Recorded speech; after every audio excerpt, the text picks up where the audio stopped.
రైతులకి ఇప్పుడు పీఎం కిసాన్ సమ్మాన్ నిధి కింద సంవత్సరానికి 6,000 రూపాయలు అంటే ఒక 4 నెలలకు 2,000 రూపాయల చొప్పున కేంద్ర ప్రభుత్వం విడుదల చేస్తుంది. ఎంఎస్పి కనీస మద్దతు ధరను కూడా ఇప్పుడు పెంచింది.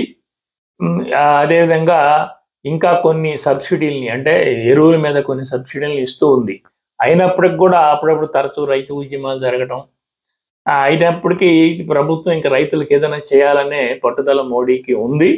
అందుకనే పార్లమెంటరీ స్థాయి సంఘం ఒకదాన్ని ఆయన ఈ రైతు సమస్యల మీద వేశారు. దానికి పంజాబ్ మాజీ ముఖ్యమంత్రి చరణ్జీత్ సింగ్ చెన్నీ అధ్యక్షత వహించారు. ఇప్పుడు ఆ కమిటీ ఒక నివేదిక ఇచ్చింది.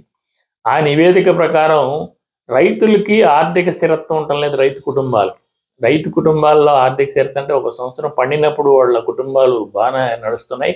పండని సంవత్సరాలు వాళ్ళు తీవ్రమైన ఆందోళనకి గందరగోళానికి గురవుతున్నారు. అందుకని ఆ కుటుంబాలు ఆత్మహత్యలు ఎక్కువ అవుతున్నాయి. కనుక ఎంఎస్పి అంటే కనీస మద్దతు ధరకి చట్టబద్ధత కల్పించడం, ఈ 6,000 నుంచి 12,000 రూపాయలు చేయటం, మిగతా సబ్సిడీలన్నింటినీ కూడా అమలు చేయటం, రైతు కార్మికులకు వేతనాలకు సంబంధించి ఒక జాతీయ కమిషన్ ఏర్పాటు చేయడం అని చెప్పి కొన్ని సూచనలు ఇప్పుడు ఈ పార్లమెంటరీ కమిటీ చేసింది. ఆ సూచనలన్నీ కూడా అమలు చేయడానికి మోడీ ప్రభుత్వం నడుం కట్టింది. అందులో మనకి ప్రధానమైంది ఇప్పుడు ఇస్తున్న 6,000 12,000కి పెరుగుతుంది.